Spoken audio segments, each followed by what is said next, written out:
بسم اللہ الرحمن الرحیم۔ السلام علیکم ورحمۃ اللہ وبرکاتہ۔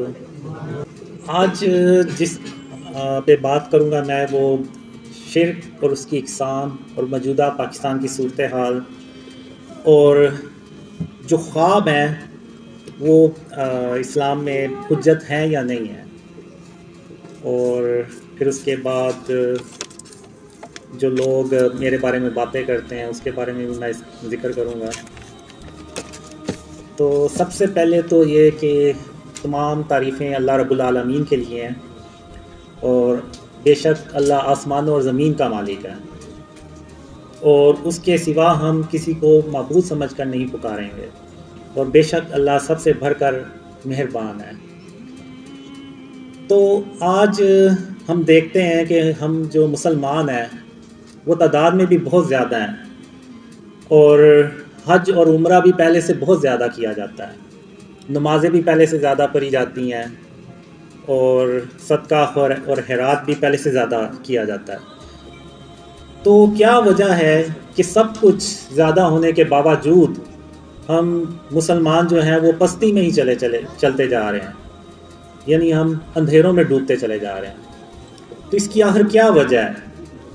اس کی ایک ہی وجہ ہے کہ جو گناہ اللہ کے نزدیک سب سے بڑا ہے اس کو آج کے دور میں ہم مسلمانوں نے سب سے چھوٹا گناہ سمجھنا شروع کر دیا ہے، اور اگر دوسرے معنوں میں دیکھیں تو ہم نے اس کو گناہ ہی نہیں سمجھا، اس کو گناہ ہی سمجھنا چھوڑ دیا ہے، اور وہ ہے شرک۔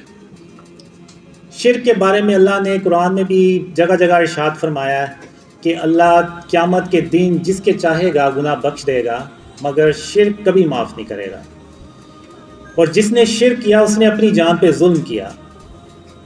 اور آج ہم مسلمانوں نے شرک کو شرک ہی سمجھنا چھوڑ دیا ہے، اور موجودہ دور میں اگر آپ دیکھیں تو یہ دنیا اتنی شرک سے بھر چکی ہے کہ اس سے پہلے کبھی نہیں تھی۔ میں آپ کو شرک اور اس کی اقسام جب بتاؤں گا تو آپ اپنے ارد گرد گھوم کے نظر گھما کے دیکھیں تو آپ کو بھی یہی لگے گا کہ شرک جو ہے وہ واقعی اب اس دنیا میں بہت زیادہ پھیل چکا ہے۔ تو اب جو موجودہ دور ہے اس میں جو شرک ہے وہ کیا چیزیں ہیں؟ شرک صرف یہ نہیں ہے کہ ہم زبان سے یہ کہہ دیں کہ اللہ کا کوئی شریک نہیں ہے، نہیں، ہمیں عملی طور پہ بھی اس چیز کو ثابت کرنا ہے کہ ہم عملی طور پہ بھی اللہ کے ساتھ کسی کو شریک نہیں ٹھہراتے۔ اگر آپ دیکھیں تو آج ہم نے آرٹ اور کلچر کے نام پہ، ڈیکوریشن کے نام پہ، اور اگر آپ دوسرے معنوں میں دیکھیں تو ہم نے کافروں کا کلچر جو ہے اس کو اڈاپٹ کیا ہے۔ تو ان چیزوں کے نام پہ ہم نے جو بت اور یہ جو اسٹیچوز ہیں یہ اپنے گھروں میں ہم نے سجا لیے ہیں، جو غیر ضروری تصویریں ہیں جو دیواروں پہ ہم نے اپنے گھروں میں سجا لی ہیں، یہ سب کی سب جو ہے نا یہ فارم آف شرک ہیں۔ اب اگر کسی کے گھر میں ڈیکوریشن پیس پڑا ہوا ہے، چاہے اس کی شکل کچھ بھی ہے، وہ کوئی خرگوش کی شکل ہو سکتی ہے، کوئی ہرن کی مجسمہ ہو سکتا ہے، کوئی شیر کا مجسمہ ہو سکتا ہے، کوئی ایگل ہو سکتا ہے، تو وہ بھی بت ہی ہے اس میں۔ اور ان بتوں میں جو خانہ کعبہ میں پڑے ہوئے تھے، جو ابراہیم علیہ السلام نے توڑے تھے، ان میں اور ان میں کوئی فرق نہیں ہے، وہ بھی بت ہے، یہ بھی بت ہے، صرف شکلوں کا فرق ہے، اور آپ کہہ لیں کہ جسامت کا فرق ہے۔ وہ بھی بے جان تھے، یہ بھی بے جان ہے، وہ بھی اس وقت کے لوگوں کو نہ کوئی نفع یا نقصان پہنچا سکتے تھے، اور یہ بھی آج کے دور میں نہ کسی کو نفع یا نقصان پہنچا سکتے ہیں۔ تو ابراہیم علیہ السلام، ان کو ان بتوں سے کوئی مسئلہ نہیں تھا، چاہتے تو وہ پرے رہتے، ان کو کیا تھا، وہ تو ایک اللہ کی عبادت کرتے تھے، لیکن انہوں نے ان بتوں کو توڑ کے تو یہ عملی طور پہ ثابت کیا کہ وہ صرف زبان سے یہ نہیں کہتے بلکہ عملی طور پہ بھی اللہ کے ساتھ کسی کو شریک نہیں ٹھہراتے۔ اب ابراہیم علیہ السلام کے دور میں جب شہر کے لوگ سب باہر چلے گئے تو ابراہیم علیہ السلام نے سارے بتوں کو توڑ دیا، ایک بت کو نہیں توڑا جو بڑا بت تھا، اور اس کے کندھے پہ وہ کلہارا رکھ دیا۔ اور جب شہر کے لوگ باہر سے واپس آئے تو انہوں نے دیکھا کہ ہمارے باطل خداؤں کو کسی نے توڑ دیا ہے، تو ان میں سے ایک نے کہا کہ ہم نے ابراہیم علیہ السلام کو ان کے بارے میں باتیں کرتے سنا ہے۔ تو جب ابراہیم علیہ السلام کو بلایا گیا تو انہوں نے کہا کہ آپ اس بڑے بت سے پوچھیں یہ آپ کو بتائے گا کہ یہ کس نے یہ سارا باقی بت توڑے ہیں۔ تو وہ جو کافر تھے انہوں نے کہا یہ بت کیسے بات کر سکتا ہے، یہ تو بے جان ہے۔ تو ابراہیم علیہ السلام نے کہا کہ اگر یہ بے جان ہے، یہ تمہیں کچھ بتا نہیں سکتا کہ یہ کس نے ان کو توڑ دیا، تو پھر تم ان کی پوجا کیوں کرتے ہو، کیوں نہیں ایک اللہ رب العالمین کی عبادت کرتے؟ تو وہ بجائے سمجھنے کے، غور و فکر کرنے کے، وہ ابراہیم علیہ السلام کے اور بھی خلاف ہو گئے۔ تو اسی طرح اگر آپ دیکھیں تو خاتم النبیین محمد صلی اللہ علیہ وآلہ وسلم فتح مکہ پہ جب خانہ کعبہ پہنچے تو محمد صلی اللہ علیہ وسلم کو ان بتوں سے کوئی مسئلہ نہیں تھا۔ وہ چاہتے تو صحابہ کرام سے کہہ سکتے تھے کہ ان بتوں کو اٹھا کے تو شہر سے باہر پھینک آؤ، خود ہی یہ کافر لوگ اس کو اٹھا کے لے جائیں گے۔ لیکن حضرت محمد صلی اللہ علیہ وآلہ وسلم نے ان بتوں کو اپنے ہاتھوں سے توڑا اور سب صحابہ کے سامنے توڑا، اور یہ پیغام دیا کہ میں نے صرف زبان سے نہیں بلکہ عملی طور پہ بھی شرک کو اپنے آپ سے بچایا ہے اور ان بتوں کو توڑا ہے۔ اور یہ پیغام انہوں نے اپنی امت کو قیامت تک کے لیے بتا دیا کہ آپ لوگوں نے بھی اپنے گھروں میں، اپنے علاقوں میں بتوں کو سجانا نہیں ہے بلکہ ختم کرنا ہے۔ تو اب لوگ مجھے باتیں کرتے ہیں کہ جی میری داڑھی نہیں ہے، میری نمازیں نہیں ہیں، تو یہ جو شرک ہے، یہ جو بت ہیں، ان کو ختم کرنا، ان تصویروں کو ختم کرنا بھی تو سنت ہے۔ تو آپ جو میرے خلاف ویڈیوز بناتے ہیں اور مجھے کہتے ہیں کہ جی میری داڑھی نہیں ہے، تو یہ بتوں کو توڑنا، بتوں کو ختم کرنا، تصویروں کو ختم کرنا، یہ بھی تو سنت ہے۔ تو آپ یہ بھی سنت تو پوری کریں۔ یہ لوگ اس طرف نہیں آئیں گے۔ اب اگر آپ نظر دہرائیں تو آپ کو شرک کی بہت سی اقسام نظر آئیں گی۔ آپ بڑی بڑی ہاؤسنگ سوسائٹیز میں چلے جائیں، وہاں پہ انہوں نے بڑے بڑے بت بنائے ہوئے ہیں، اور وہ یہ کہتے ہیں کہ یہ ہماری سوسائٹیز کی زینت بڑھاتے ہیں، یہ ہماری سوسائٹی کے خوبصورتی کو بڑھاتے ہیں۔ بلکہ ایک لاہور میں ایک بہت بڑی ہاؤسنگ سوسائٹی ہے، انہوں نے تو پورا ایک بلاک بنایا ہوا ہے احرام مصر کے اوپر، اور وہ جو باطل خدا ہیں وہ انہوں نے بڑے بڑے بنا کے رکھے ہوئے ہیں۔ تو اب یہ کیسے ہو سکتا ہے کہ ہم ایک اسلامک ملک میں رہتے ہیں، پاکستان ایک اسلامک کنٹری ہے، تو یہاں پہ اگر ہم باطل خداؤں کو، ان کے مجسموں کو ادھر جگہ جگہ سجائیں گے، تو آپ کا کیا خیال ہے کہ اللہ ہماری مدد کرے گا؟ اللہ کبھی ہماری مدد نہیں کرے گا۔ ہم جو ہے وہ اپنے راستے سے بہت دور بھٹک چکے ہیں۔ تو آج ہمیں جو ہے یہ اپنے آپ کو ان جو شرک کی فارمز ہیں، جو شرک ہے، ان سے اپنے آپ کو بچانا ہوگا، ورنہ آپ بھول جائیں کہ اس ملک میں کوئی خوشحالی آئے گی، اللہ کی مدد آئے گی۔ بہت سے لوگ مجھ سے پوچھتے ہیں کہ تمہیں خوابوں میں کیا آیا کہ کب پاکستان کے حالات صحیح ہوں گے؟ تو میں اپنے خوابوں کی بیس پہ کہتا ہوں کہ جب تک ہم اپنے آپ کو شرک اور اس کی اقسام سے نہیں بچائیں گے، اس ملک کو شرک اور اس کی اقسام سے نہیں پاک کریں گے، تو تب تک آپ بھول جائیں کہ اللہ کی کوئی مدد آئے گی، اور تب تک پاکستان کے جو حالات ہیں وہ مزید خراب ہی ہوتے چلے جائیں گے، اور بہتری کی کوئی امید نہیں ہے۔ تو اگر دیکھیں تو آپ بڑے بڑے بینرز لگے ہوئے ہیں جن پہ غیر ضروری تصاویر ہیں، تو یہ بھی سب فارم آف شرک ہے۔ ایک حدیث ہے کہ جس گھر میں تصویر ہوگی وہاں پر اللہ کی رحمت کے فرشتے نہیں آئیں گے۔ تو جب ایک تصویر سے اللہ کی رحمت کے فرشتے نہیں آئیں گے، تو یہ جو بت ہیں جو ہم نے اپنے گھروں میں سے جائے ہوئے ہیں، ان کے ہوتے ہوئے تو سوال ہی پیدا نہیں ہوتا کہ اللہ ہماری کوئی مدد کرے۔ اب میں نے جب اپنے خواب شیئر کرنا شروع کیے تو مجھے اللہ نے بہت سے خوابوں میں دکھایا بھی اور بتایا بھی کہ قاسم میں تیری صرف اس لیے مدد کر رہا ہوں کہ تو نے اپنے آپ کو شرک اور اس کی اقسام سے بچانا شروع کر دیا۔ تو اب اتنے یعنی آپ دیکھیں کہ شرک اتنا پینیٹریٹ کر چکا ہے کہ مکہ اور مدینہ بھی ان چیزوں سے پاک نہیں رہے۔ آپ نے اکثر دیکھا ہوگا یوٹیوب پہ آپ جائیں، آپ سرچ کریں تو بہت سی آپ کو ایسی ویڈیوز نظر آئیں گی جس میں لوگوں نے اپنے جسموں پہ ٹیٹوز بنوائے ہوئے ہیں اور ان میں وہ تصاویر بنی ہوئی ہیں، اور وہ اسی کے ساتھ عمرہ کر رہے ہیں، اسی کے ساتھ وہ مدینے میں جا کے نمازیں پڑھ رہے ہیں۔ اور اگر آپ دیکھیں تو بہت سے لوگ مکہ اور مدینہ میں ٹی شرٹس پہن کے جاتے ہیں، قمیضیں پہن کے جاتے ہیں جن کے اوپر شیروں کے یا اس طرح سے دوسرے جانوروں کی تصویریں بنی ہوتی ہیں۔ تو اگر آپ دیکھیں تو ہمارے جو مکہ اور مدینہ جو اتنی پاک جگہ ہیں وہ بھی شرک سے نہیں بچی ہوئی، وہاں بھی شرک کی آپ کو اقسام نظر آئیں گے۔ اب جو موجودہ پاکستان کے حالات ہیں اگر آپ دیکھیں تو یعنی جس طرف ہم جا رہے ہیں، آپ کے بھی ذہن میں ہوگا کہ شاید آج سے 2-4 سال بعد ہمیں لائٹس اور پنکھے افورڈ کرنا بھی مشکل ہو جائے، جس طرح سے یہ بجلی کے بلز آ رہے ہیں اور مہنگائی ہو رہی ہے اور پیٹرول کی پرائسز اوپر جا رہی ہیں۔ تو یہ سب اس لیے ہو رہا ہے کہ ہم جو بھی پلانز بناتے ہیں گورنمنٹ کے لیول پہ، جو بھی پلانز بناتے ہیں، تو اللہ کی مدد ہمارے ساتھ ہوتی ہی نہیں ہے۔ جب اللہ کی مدد ہی ہمارے ساتھ نہیں ہوتی تو وہ جو پلانز ہم بناتے ہیں وہ بجائے کامیاب ہونے کے وہ الٹے ہو جاتے ہیں، اور ہم جو ہے وہ اور زیادہ قرضہ لینا پڑتا ہے اور زیادہ مہنگائی کرنی پڑتی ہے۔ تو پاکستان جب بنایا گیا تو ہم نے اللہ کے نام پہ بنایا اس کو، یعنی پاکستان کا مطلب کیا؟ لا الہ الا اللہ۔ اور لا الہ الا اللہ کا مطلب کیا؟ کہ ایسی جگہ جو ہر طرح کے شرک سے پاک ہو۔ یہ نہیں ہے کہ ہم زبان سے تو کہتے ہیں کہ اللہ کا کوئی شریک نہیں ہے، لیکن عملی طور پہ ہم نے اپنے گھروں میں بت بھی سجائے ہوئے ہیں، اور ہم نے تصاویر بھی لگائی ہوئی ہیں، اور ہم انڈین موویز بھی دیکھتے ہیں، اور انڈین موویز میں آپ کو شاید ہی کوئی ایسی مووی ملے جس میں وہ اپنے باطل خدا نہیں دکھاتے۔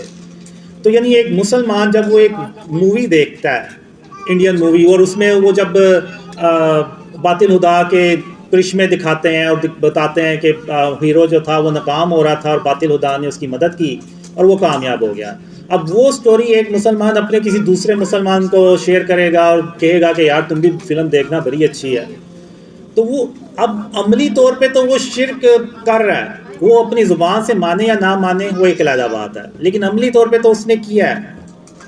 جیسے یہ بت رکھے ہوئے ہیں اور تصاویریں رکھی ہوئی ہیں، تو ہمیں عملی طور پہ بھی یہ ثابت کرنا ہے کہ ہم شرک اور اس کی اقسام سے اپنے آپ کو بچاتے ہیں۔ تو اب جو اسٹیچوز ہیں، اب اللہ کی کچھ صفات ہیں، جیسے ایک صفت ہے کہ غرور اور تکبر جو ہے یہ صرف اللہ کی ذات ہے، یہ اللہ کی صفت ہے۔ غرور اور تکبر صرف اللہ رب العالمین کر سکتا ہے، اس کے علاوہ کوئی کرے گا تو وہ شرک کرے گا۔ تو اسی طرح اللہ کی ایک صفت ہے مصور، یعنی آرٹسٹ۔ تو اب یہ جتنی بھی تصویریں ہیں، یہ جتنے بھی بت ہیں، مجسمے ہیں، یہ صرف اللہ رب العالمین ہی بنا سکتا ہے۔ اب جیسے قرآن میں اللہ نے آدم علیہ السلام کا ذکر کیا ہے کہ آدم علیہ السلام کا اللہ نے پہلے مجسمہ بنایا مٹی کا، پھر اس میں جان ڈالی تو وہ آدم علیہ السلام زندہ ہو گئے۔ تو اب آپ کا کیا خیال ہے، یہ جو ہم چرند پرند دیکھتے ہیں، پرندے دیکھتے ہیں، یہ جو جانور دیکھتے ہیں، ہاتھی، گھوڑا اور دوسرے جانور، شیر، چیتے اور مچھلیاں، کیا یہ خود بخود پیدا ہو گئی ہوں گی؟ نہیں، اللہ نے ان کے بھی پہلے مجسمے بنائے ہوں گے اور ان میں جان ڈالی ہوگی اور یہ زندہ ہو گئے۔ تو یعنی اس سے ثابت یہ ہوا کہ جو مجسمے بنانا ہے یہ اللہ رب العالمین کا کام ہے، یہ اس کی صفت ہے، کیونکہ وہی ان میں جان ڈال سکتا ہے۔ اور یہ جب کوئی انسان یہ کام کرے گا، بت بنائے گا اور دوسری چیزیں کرے گا، تصویریں بنائے گا، تو وہ شرک کرے گا، کیونکہ وہ اس میں جان تو نہیں ڈال سکتا۔ تو قیامت کے دن اللہ جنہوں نے بت بنائے ہیں، جنہوں نے بت اپنے گھروں میں رکھے ہوئے ہیں، اللہ ان سے کہے گا کہ اس میں جان ڈالو، وہ نہیں جان ڈال سکیں گے۔ جب وہ جان نہیں ڈال سکیں گے تو اللہ جو ہے وہ ان کو جہنم میں پھینک دے گا۔ تو اس لیے یہ جو مجسمے بنانا، یہ سارے کام جو ہیں یہ اللہ رب العالمین کے ہیں، یہ ہم انسانوں کے نہیں ہیں۔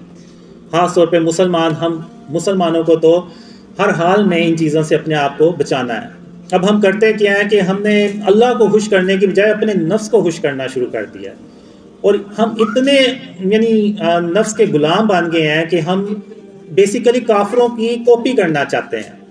یہ جو مجسمے بنا کے اپنے گھروں میں سجانے کی یہ جو روایت ہے، یہ کافروں میں ہے، تو ہم نے ان سے یہ چیزیں اڈاپٹ کی ہیں، اور ہم انہی کے جیسے بننے کے چکروں میں ہم نے یہ بھی نہیں دیکھا کہ یہ سب شرک ہے اور یہ سب شرک و فارمز ہے، اور ہم نے انہی کو اپنے گھروں میں سجا لیا ہے کہ یہ دکھانے کے لیے کہ جی ہم تو بڑے ماڈرن ہو گئے ہیں۔ تو ہمیں یہ دیکھنا ہے کہ ہم اللہ رب العالمین کو ہم نے راضی کرنا ہے، اور اللہ کو ہم کیسے راضی کر سکتے ہیں؟ وہ صرف اسی لیے ایسے کر سکتے ہیں کہ ہم اپنے آپ کو شرک اور اس کی اقسام سے بچائیں، ورنہ آپ بھول جائیں کہ اللہ کی کوئی مدد آئے گی یا پاکستان میں کوئی خوشحالی آئے گی۔ اسی طرح قرآن میں ایک اللہ نے مثال دی ہوئی ہے کہ عیسیٰ علیہ تم السلام میرے نے حکم سے مٹی کے پرندے کی شکل بناتے، پھر اس میں پھونک مار دیتے تھے تو وہ میرے حکم سے سچ مچ کا پرندہ بن اس جاتا سے تھا۔ اللہ یہ بھی ہمیں سمجھانا چاہ رہا ہے کہ ہم نے یعنی جو مجسمہ بناتا ہے یا بت بناتا ہے تو وہ پھر اس کو اس میں جان بھی ڈالنی ہوگی۔ اب چونکہ عیسیٰ علیہ السلام اللہ کے نبی ہیں تو انہوں نے اس میں اللہ کے حکم سے جان بھی ڈال دی۔ تو ہمیں اللہ نے ان مثالوں سے یہ ہمیں بتانے کی کوشش کی ہے کہ جو بت ہے نا، ہم نے ان سے اپنے آپ کو بچانا ہے، کیونکہ ہم اس میں جان نہیں ڈال سکتے۔ تو جب جان ہی نہیں ڈال سکتے تو پھر اور جب ہمیں یہ کوئی نفع نہیں پہنچا سکتے، کوئی نقصان نہیں پہنچا سکتے، تو پھر ہم ان کو کیوں رکھتے ہیں؟ اور ہم نے تو اپنے نبی خاتم النبیین محمد صلی اللہ علیہ وسلم کی سنت پہ عمل کرنا ہے۔ یہ بھی محمد صلی اللہ علیہ وسلم کی سنت ہے، جو بتوں کو ختم کرنا، تصویروں کو ختم کرنا۔ ایک حدیث ہے کہ حضرت محمد صلی اللہ علیہ وسلم نے حضرت علی رضی تعالیٰ عنہ کو ایک مشن دیا کہ علی رضی تعالیٰ عنہ آپ جائیں اور جتنی بھی آپ کو قبریں اونچی نظر آئیں ان کو برابر کر دیں، اور جتنی بھی تصاویریں اور آپ کو یہ جو دوسری چیزیں ملیں آپ ان کو ختم کر دیں۔ یہ ان کو مشن دیا خاتم النبیین محمد صلی اللہ علیہ وسلم نے۔ تو اگر ہم چاہتے ہیں کہ ہمارا ملک جو ہے وہ ترقی کرے، ہمارے ملک میں خوشحالی آئے، تو ہمیں اللہ رب العالمین کو خوش کرنا ہے، اور ہم اللہ رب العالمین کو تبھی خوش کر سکتے ہیں جب ہم شرک اور اس کی اقسام سے بچائیں، ورنہ ہم ہر کام پہلے سے زیادہ کرتے ہیں، لیکن آخر کیا وجہ ہے کہ اللہ کی مدد ہمارے ساتھ نہیں ہے؟ تو اس کی ایک ہی وجہ ہے کہ آج ہم شرک جو ہے اس کو شرک ہی نہیں سمجھتے، اس کو کوئی گناہ ہی نہیں سمجھتے، بلکہ اس کو تو ہم اپنے گھروں کی زینت سمجھتے ہیں کہ یہ جو بت ہیں، یہ جو ڈیکوریشن پیسز ہیں، یہ ہمارے گھروں کی زینت بڑھاتے ہیں، یہ ہماری ہاؤسنگ سوسائٹیز کی زینت بڑھاتے ہیں۔ تو بجائے اس کے کہ جو گناہ سب سے بھرا ہے اللہ کے نزدیک، جس کی کوئی معافی نہیں ہے، اس کو آج مسلمانوں نے ایک چھوٹا سا گناہ سمجھ لیا۔ تو آج ہمیں اس پہ غور و فکر کرنے کی ضرورت ہے۔ اس کے بعد میں آؤں گا کہ ڈریمز جو ہیں، یہ جو خواب ہے، کیا یہ حجت اسلام میں حجت ہیں یا نہیں ہے؟ تو اس سے پہلے میں یہی سمجھتا رہا تھا کہ یہ شاید کوئی حدیث ہے جس میں یہ ہے کہ جو خواب ہیں وہ حجت نہیں ہوتے۔ تو میں نے کچھ دن پہلے عرفان بھائی سے پوچھا کہ آپ مجھے یہ بتائیں یہ حدیث ہے یا کیا ہے، اگر حدیث ہے تو اس کا ریفرنس کیا ہے؟ تو عرفان بھائی نے مجھے بتایا کہ یہ کوئی حدیث نہیں ہے، یہ صرف علماء کا ایک موقف ہے کہ اس ڈریمز ہیں یہ اسلام میں حجت نہیں ہوتے۔ تو میں یہی سمجھا تھا جیسے وہ مخالفین جو ہیں وہ ایسے ویڈیوز بناتے ہیں اور ایسے بتاتے ہیں کہ خواب جو ہیں وہ حجت نہیں ہوتے، تو میں یہ سمجھا کہ شاید یہ حدیث ہے، اور شاید میرے جیسے اور بھی بہت سے لوگ سمجھتے ہوں کہ یہ حدیث ہے۔ تو بعد میں مجھے پتہ چلا کہ یہ حدیث نہیں ہے، یہ علماء کا موقف ہے۔ تو میری علماء سے یہ گزارش ہے کہ وہ اپنا اس پہ کلیئر موقف دیں کہ خواب جو ہے وہ حجت کیوں نہیں ہو سکتے۔ تو عرفان بھائی نے مجھے بتایا کہ صرف وہ خواب حجت نہیں ہوتے جس میں کوئی غیر شرعی احکامات ہوں، جس میں ایسی کوئی بات نہیں ہے، وہ خواب حجت ہوتے ہیں۔ اب میرے خوابوں میں سب سے اہم پیغام ہی یہ ہے کہ اپنے آپ کو شرک اور اس کی اقسام سے بچائیں، تو یہ حجت ہے، پوری امت کے لیے حجت ہے، اس میں ایسی کیا برائی ہے؟ تو اب یہ دیکھیں کہ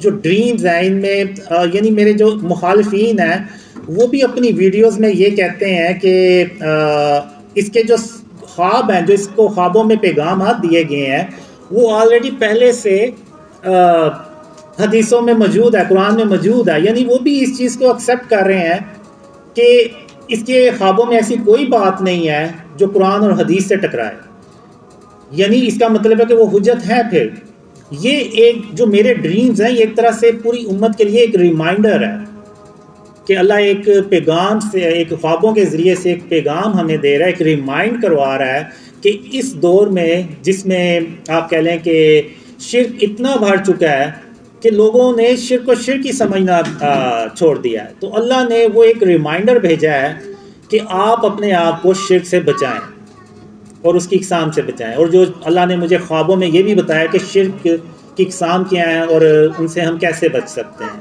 تو وہ میں انشاءاللہ آگے جا کے وہ بھی ڈسکس کروں گا۔ تو میری علماء سے یہ گزارش ہے کہ وہ اس چیز پہ کلیئر موقف دیں کہ خواب جو ہیں وہ اسلام میں حجت کیوں نہیں ہو سکتے۔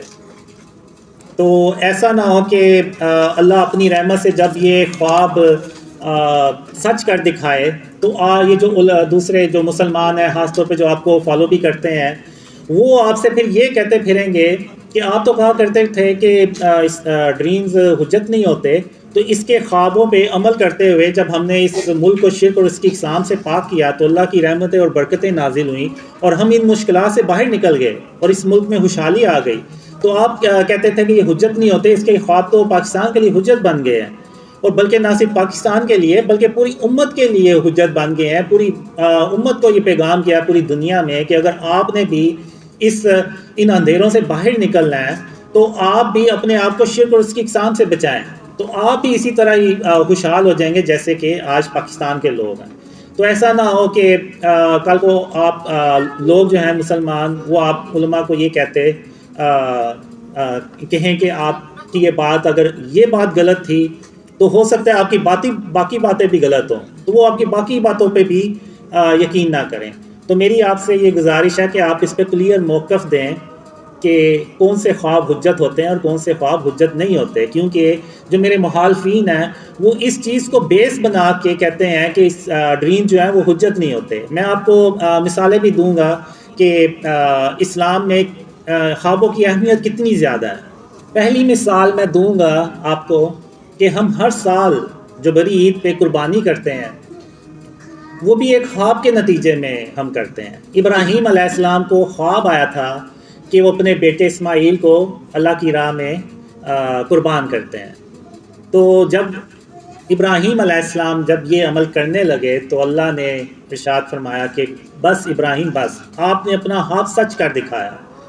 تو اللہ نے ان کی جگہ ایک دمبا بھیج دیا جس کو ابراہیم علیہ السلام نے قربان کیا، اور وہ اللہ کو عمل اتنا پسند آیا کہ قیامت تک کے مسلمانوں کے لیے اللہ نے یہ فرض کر دیا کہ جو اس کی استطاعت رکھتا ہے وہ بڑی عید پہ قربانی کرے۔ تو یہ بھی ایک خواب کا نتیجہ تھا۔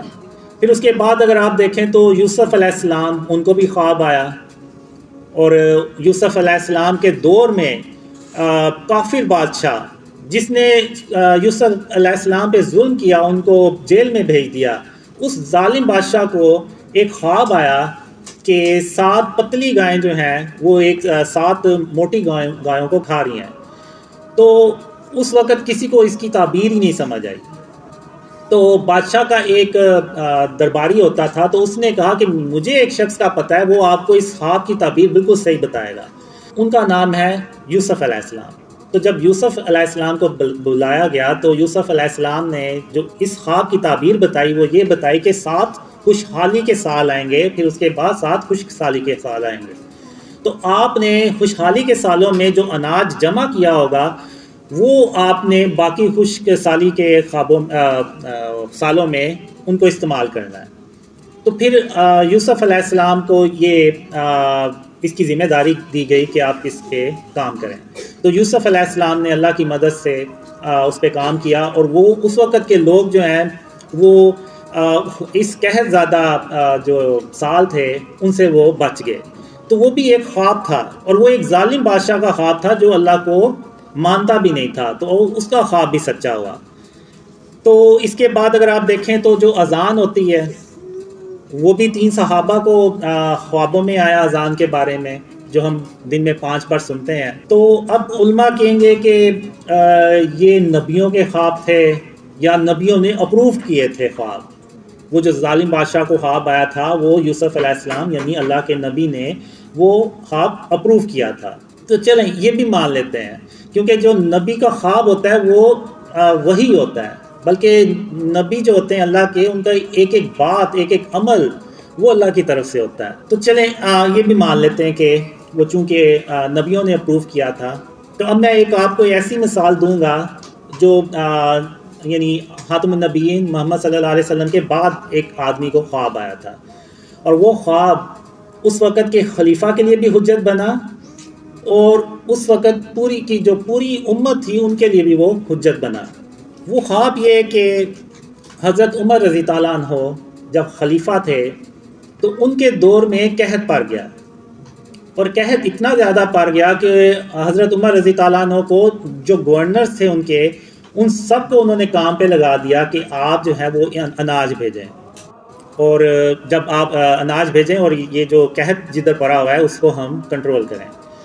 تو حضرت عمر رضی تعالیٰ عنہ نے پھر ایسا سسٹم بھی بنایا کہ گورنمنٹ کے لیول پہ 30,000 لوگوں کو، تقریباً 30,000 لوگوں کو مدینہ میں ہر روز کھانا کھلایا جاتا تھا، اور اتنا قحط تھا کہ حضرت عمر رضی تعالیٰ عنہ کو وہ قانون جو محمد صلی اللہ علیہ وسلم نے بنایا تھا، یعنی چور کا ہاتھ کاٹنا، اس کو بھی چینج کیا کہ قحط زیادہ علاقے میں یہ قانون لاگو ہی نہیں ہوتا۔ تو یعنی اتنا شدید وہ قحط تھا، اور کئی مہینوں تک وہ قحط چلا، اور وہ حضرت عمر رضی تعالیٰ عنہ یعنی جو خلیفہ تھے ان کو بھی کوئی رستہ نہیں تھا مل رہا کہ ہم اس قحط سے کیسے باہر نکلیں۔ پھر اس وقت ایک آدمی کو جو عام شخص تھا اس کو خواب آیا، ان کی خواب میں حضرت محمد صلی اللہ علیہ وسلم آئے اور حضرت عمر رضی تعالیٰ عنہ کے لیے ایک پیغام بھیجا۔ وہ شخص حضرت عمر رضی تعالیٰ عنہ کے پاس گئے اور اپنا خواب انہوں نے حضرت عمر رضی تعالیٰ عنہ سے شیئر کیا، بیان کیا۔ تو اب آپ یہ دیکھیں کہ وہ ایک عام اس وقت کے انسان تھے، تو حضرت عمر رضی تعالیٰ عنہ نے ان سے یہ نہیں پوچھا آپ کی کریڈیبلٹی کیا ہے، آپ کی کیا یعنی حیثیت ہے، اس خواب کو میں کیوں مانوں۔ نہ حضرت عمر رضی تعالیٰ عنہ نے یہ کہا کہ نعوذ باللہ، کیونکہ ان کے دل میں کوئی کینہ، بغض اور غرور تکبر تو نہیں تھا، تو نہ حضرت عمر رضی تعالیٰ عنہ نے یہ کہا کہ میں وہ ہوں جس کے بارے میں خود خاتم النبیین محمد صلی اللہ علیہ وسلم نے فرمایا کہ اگر ان کے بعد کوئی نبی ہوتا تو وہ حضرت عمر رضی تعالیٰ عنہ ہوتے۔ نہ حضرت عمر رضی تعالیٰ عنہ نے یہ کہا کہ میرے بارے میں حضرت محمد صلی اللہ علیہ وسلم نے خود یہ ارشاد فرمایا ہوا ہے کہ جہاں سے عمر گزرتا ہے وہاں شیطان اپنا رستہ ہی بدل لیتا ہے، اور نہ حضرت عمر رضی تعالیٰ عنہ نے یہ کہا کہ مجھے اللہ نے اپنی رحمت سے عشرہ مبشرہ میں شامل کیا۔ تو میں کیسے تم مجھے کیسے اپنا خواب جو ہے وہ اس طرح سے بتا رہے ہو؟ انہوں نے ایسا کوئی سوال نہیں پوچھا، کوئی ایسی بات نہیں کی۔ یہ جو میرے مخالفین ہیں جو ویڈیوز بناتے ہیں وہ کہ جی میری داڑھی نہیں ہے، میری نمازیں نہیں ہیں، اس کی کیا حیثیت ہے، اس کی کریڈیبلٹی کیا ہے، یہ تو دماغی طور پہ پاگل ہے، اور پتہ نہیں کون سی کیسی باتیں کرتے ہیں۔ یعنی یہ ایسے باتیں کرتے ہیں جیسے پتہ نہیں دنیا کا جو علم ہے وہ اللہ نے نعوذ باللہ انہی کو صرف سکھایا اور کسی کے پاس نہیں ہے۔ تو حضرت عمر رضی تعالیٰ عنہ نے ایسی کوئی بات نہیں کی، بلکہ انہیں اپنی فکر ہو گئی کہ آخر میں نے ایسا کیا ہے کہ خاتم النبیین محمد صلی اللہ علیہ وسلم کو اب میرے خواب میں نہیں آئے بلکہ کسی دوسرے خواب کے بندے کے خواب میں آئے ہیں اور میرے لیے پیغام بھیجا ہے، تو آخر مجھ سے ایسی کیا بات ہو گئی۔ تو پھر اس کے بعد حضرت عمر رضی تعالیٰ عنہ نے اس خواب کے بارے میں باقی صحابہ سے مشورہ بھی کیا، اور پھر ایک خطبے کے دوران، جمعے کے خطبے کے دوران حضرت عمر رضی تعالیٰ عنہ نے یہ ایکسیپٹ کیا کہ مجھ سے غلطی ہوئی ہے، تو ہم اب جو ہے نا اللہ سے نماز استسقا پڑھیں گے، یعنی اللہ سے دعا کریں گے، نماز پڑھیں گے کہ اللہ بارش برسائے۔ تو اس کے بعد پھر حضرت عمر رضی تعالیٰ عنہ نے نماز پڑھی اور اللہ سے دعا کی، اور اس کے چند دنوں کے بعد بارشوں کا سلسلہ شروع ہو گیا اور وہ قحط ختم ہو گیا۔ یعنی اگر آپ دیکھیں تو ایک عام سے انسان کو ایک خواب آیا، اور وہ ایک عام سے انسان کا خواب اس وقت کے خلیفہ کے لیے حجت بنا، اور نہ صرف اس خلیفہ کے لیے حجت بنا بلکہ پوری امت کے لیے حجت بنا، بلکہ وہ میں تو یہ کہوں گا کہ اللہ نے اس کا خواب قیامت تک کے لیے اس امت کے لیے حجت بنا دیا۔ تو جب اس انسان کا جو خواب ہے وہ حجت بنا ایک خلیفہ کے لیے، پوری امت کے لیے، تو جو میرے خواب ہیں یہ بھی تو پوری امت کے لیے حجت بن سکتے ہیں۔ خاص طور پہ جب عمران خان کے بارے میں مجھے خواب آئے کہ عمران خان نے شرک کر کے، قبر کو سجدہ کر کے شرک کیا ہے، بلکہ شرک اکبر کیا ہے، تو یہ میرا خواب عمران خان کے لیے بھی حجت تھا۔ تو اب یہ جو آپ کو میں نے مثال بنائی ہے، اب ضروری نہیں ہے کہ اگر اس مثال سے ہمیں کوئی فائدہ یا ہماری زندگی میں کوئی اس کا ہمیں ضرورت نہیں پڑی تو کسی کو بھی نہیں پڑی ہوگی.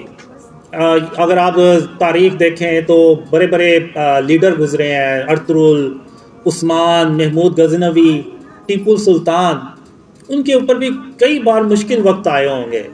تو انہوں نے بھی اس وقت ہو سکتا ہے اپنے آپ کو یہ کہہ کے حوصلہ دیا ہو کہ حضرت عمر رضی تعالیٰ عنہ پہ جب مشکل وقت آیا تو انہوں نے بھی اللہ پہ توکل کیا اور اللہ سے دعا کی اور اللہ سے مدد مانگی، تو اللہ نے بارش کر دی اور وہ قحط ختم ہو گیا. تو آج ہم بھی اگر اللہ پہ توکل کریں گے، اللہ سے مدد مانگیں گے، تو اللہ ہماری بھی ایسے ہی مدد کرے گا جیسے کہ حضرت عمر رضی تعالیٰ عنہ کی مدد کی. تو یہ ہو سکتا ہے کتنے لیڈرز گزرے ہوں، ان کے لیے یہ خواب حجت بنا ہو، بلکہ یہ خواب میرے لیے بھی حجت بنتا ہے. میں جو دعویٰ نہیں کرتا، اب لوگ کہتے ہیں کہ جی میرے بارے میں ایسے جھوٹے کہیں ہوئے ہیں کہ جی میں نے کوئی دعویٰ کیا. آپ مجھے کوئی ایک ویڈیو کلپ دکھائیں، کوئی آڈیو کلپ دکھا دیں کہ جہاں پہ میں نے کوئی دعویٰ کیا. بلکہ میں اس خواب کا میں اس واقعے کا، حضرت عمر رضی تعالیٰ عنہ کا واقعہ جو ہے وہ ایک شخص کو خواب میں بتاتا ہوں کہ میں کیوں نہیں کوئی دعویٰ کروں گا، کیونکہ جس طرح حضرت عمر رضی تعالیٰ عنہ نے اللہ پہ توکل کیا تو اللہ نے ان کی مدد کی اور وہ اس قحط سے باہر نکلے، ورنہ انہیں کوئی صورت ہی نہیں تھی نظر آ رہی کہ اس قحط سے کیسے ہم باہر نکلیں گے. تو اللہ نے ایک خواب کے ذریعے سے حضرت عمر رضی تعالیٰ عنہ کو وہ رستہ دکھایا. تو اسی طرح میں بھی صرف اللہ رب العالمین پہ توکل کروں گا تو ہی یہ میرے ڈریم اللہ جو ہے اپنی رحمت سے، اپنی مدد سے ان کو سچا کر کے دکھائے گا. ورنہ میں بھی اللہ کے سوا نعوذ باللہ کسی اور پہ توکل کر دوں تو پھر بھول جائیں کہ یہ خواب کبھی سچے ہوں گے یا پھر کبھی پھیلیں گے. تو یہ صرف اس لیے پھیل رہے ہیں، صرف اس لیے ہو رہا ہے سب کچھ کہ یہ اللہ کی رحمت ہے اور اس کی مہربانی ہے کہ اس نے مجھے اپنے اوپر توکل کرنے کے لیے میرا دل جو ہے وہ مضبوط کیا. میں پھر علماء سے کہوں گا کہ آپ اس پہ کلیئر موقف دیں. ایسا نہ ہو کہ آپ لوگوں نے جو کہا ہوا ہے کہ خواب حجت نہیں ہوتے، اور کئی لوگ آپ کی بات پہ یقین کر کے تو اتنے برے کمنٹس کرتے ہیں نا، یعنی اتنی برے میں علماء سے کہوں گا آپ ذرا ان ویڈیوز پہ جا کے کمنٹس تو چیک کریں کہ وہ کمنٹس کیسے کرتے ہیں. یعنی آپ دیکھیں کہ ایک بحیثیت مسلمان وہ لوگ کیسے کسی دوسرے مسلمان کے بارے میں اس طرح سے نقصان پہنچا سکتے ہیں. یعنی یہ حدیث ہے کہ مسلمان وہ ہے جس کی زبان اور جس کے ہاتھ سے دوسرا مسلمان محفوظ رہے.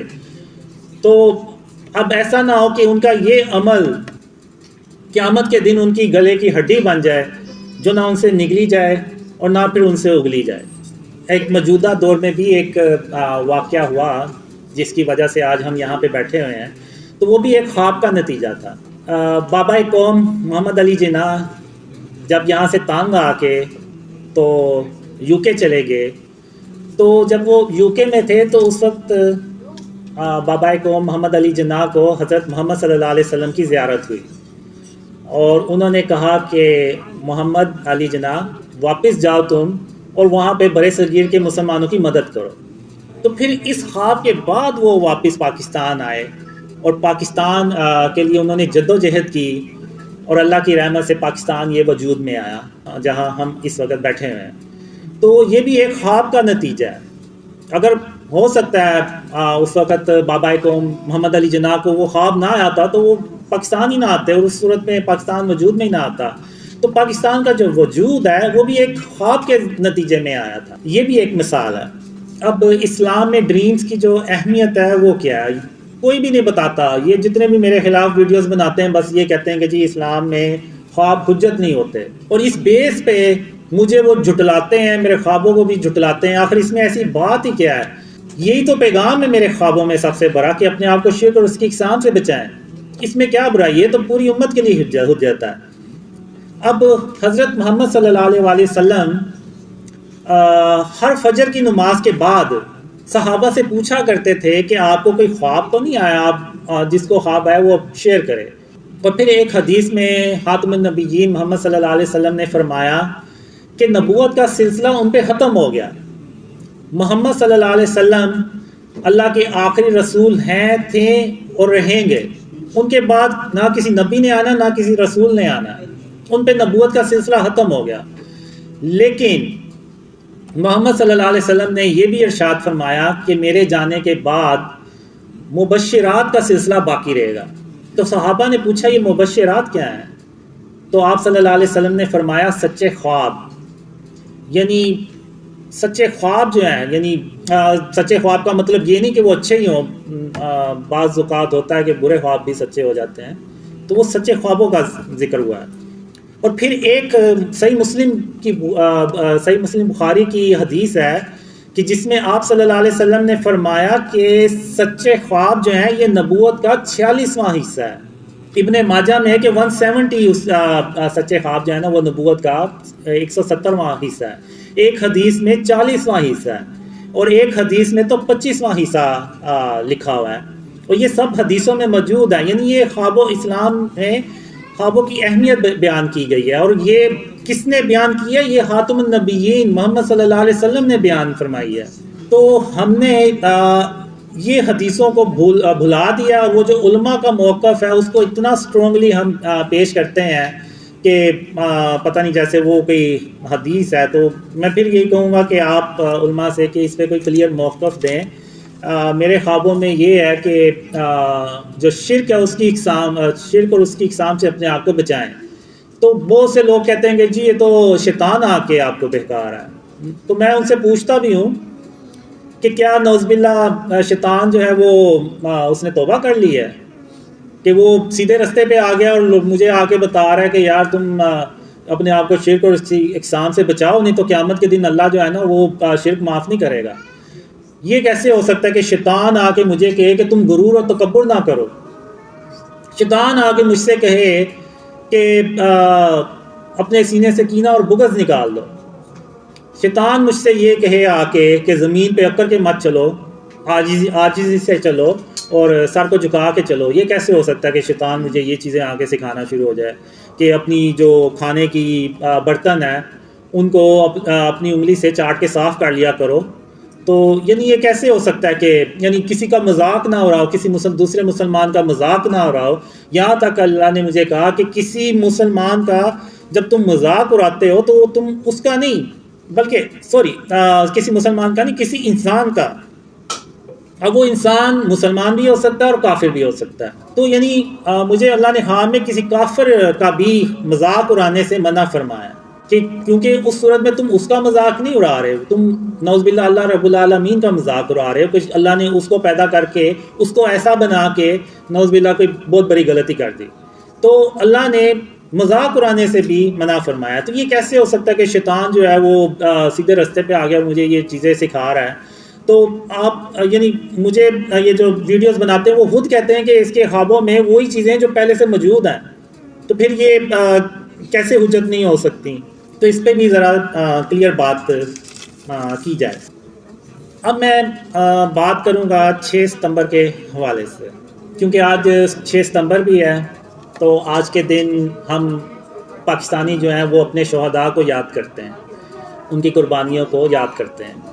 اب اگر آپ دیکھیں تو آج ہم یعنی خاتم النبیین محمد صلی اللہ علیہ وسلم کا جو رستہ ہے وہ اس سے اتنی دور جا چکے ہیں کہ ہم جو ہے نا وہ اندھیروں میں ڈوب چکے ہیں.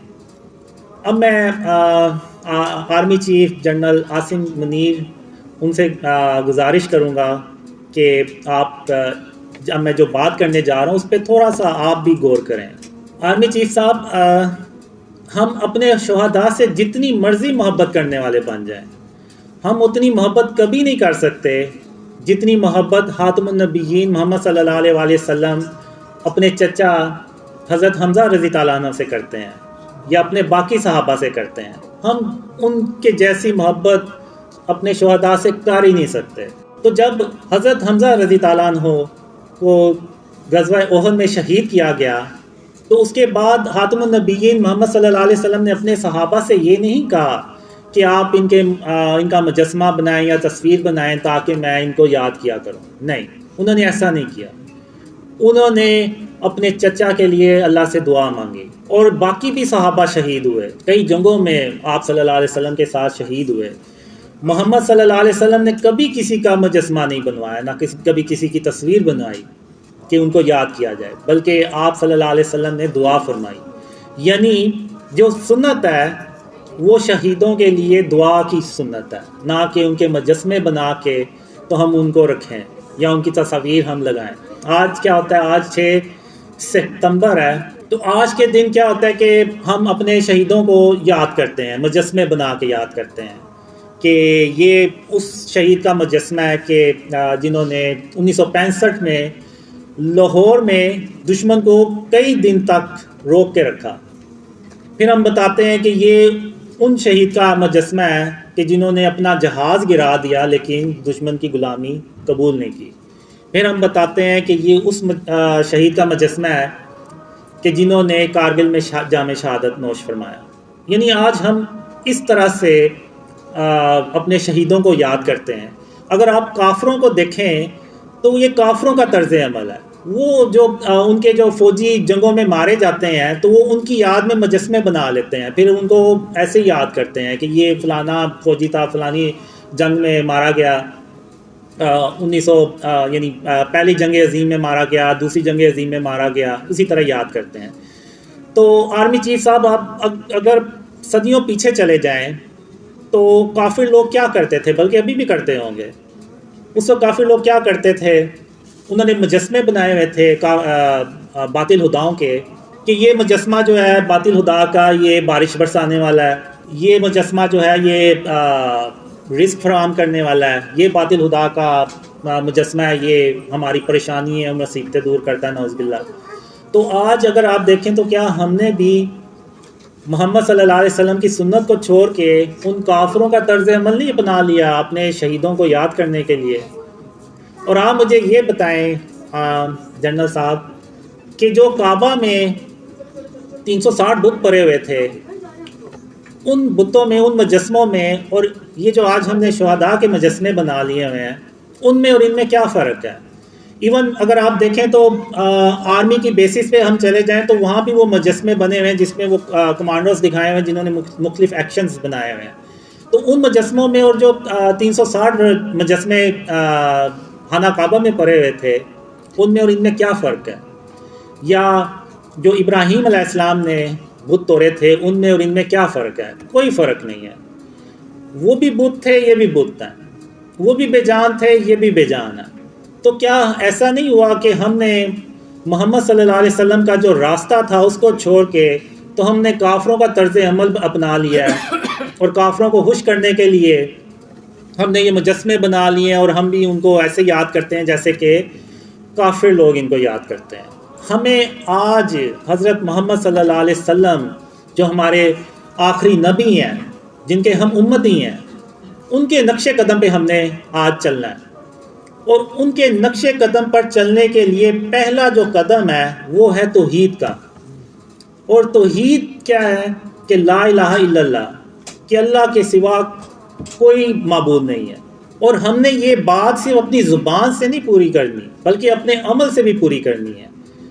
تو میں آرمی چیف صاحب سے گزارش کروں گا، ریکویسٹ کروں گا کہ آپ زیادہ نہیں، بس 5 منٹ اس بات پہ غور کریں کہ کیا ہم نے محمد صلی اللہ علیہ وسلم کے راستے کو چھوڑ کر کافروں کا راستہ نہیں اپنا لیا؟ کیا جو آج ہمارے ملک کے حالات ہیں، کیا وہ اس وجہ سے تو نہیں ہے کہ ہم نے محمد صلی اللہ علیہ وسلم کا راستہ چھوڑ کے کافروں کے راستے پہ چلنا شروع کر دیا ہے؟ اب جو ملک کے حالات ہیں، بجلی اور پیٹرول آپ دیکھ لیں، مہنگائی اتنی زیادہ ہو گئی ہے، اس کا آرمی پہ بھی کچھ نہ کچھ تو افیکٹ پڑتا ہی ہوگا، بلکہ بہت زیادہ افیکٹ پڑتا ہوگا. تو اگر ہم نے ان مشکلات سے باہر نکلنا ہے تو ہمیں پھر یہ مجسمے ختم کرنے ہوں گے، ہمیں یہ تصویریں ختم کرنی ہوں گی. نہیں تو آپ بھول جائیں کہ اللہ کی مدد آئے گی اور ہم ان مشکلات سے کبھی باہر نکل سکیں گے. آرمی چیف صاحب، جب ہم ان مجسموں کو ختم کریں گے اور کافروں کے طرز عمل کو چھوڑ کے، تو ہم اللہ اور اس کے رسول صلی اللہ علیہ وسلم کے راستے پہ چلیں گے، جو خاتم النبیین محمد صلی اللہ علیہ وسلم کا راستہ ہے، اس پہ چلیں گے تو اللہ ہماری ایسے مدد کرے گا کہ اللہ اپنی رحمت سے 3000 کالے رنگ کے جنگی جہاز بھیجتا ہے، اور وہ اتنے پاورفل ہوتے ہیں جیسے یعنی ناقابل شکست کالے رنگ کے جنگی جہاز ہوتے ہیں. تو ان جنگی جہازوں کو دیکھ کے میں نے ڈریمز میں دیکھا ہے کہ ایون ملٹری انجینئرز وہ ہکے بکے رہ جاتے ہیں کہ پاکستان نے اتنے شورٹ ٹائم میں یہ جنگی جہاز بنا کیسے لیے ہیں. تو وہ اللہ کی مدد سے بناتے ہیں، اور وہ اللہ کی مدد تبھی آتی ہے جب ہم ہر طرح کے لیول پہ، ایون وہ گورنمنٹ کا لیول ہو، ایون وہ آرمی کا لیول ہو، ایون وہ اور پرائیویٹ سیکٹر ہو، ہر جگہ سے جب ہم شرک اور اس کی اقسام کو ختم کرتے ہیں تو تب اللہ کی مدد آتی ہے، اور تب ہم پھر اتنے طاقتور ترین جہاز بناتے ہیں کہ یعنی یہ جو امریکہ کے ملٹری انجینئرز ہیں وہ حیران ہو جاتے ہیں. تو یہ تبھی ہوگا جب ہم شرک اور اس کی اقسام سے اپنے آپ کو بچائیں گے.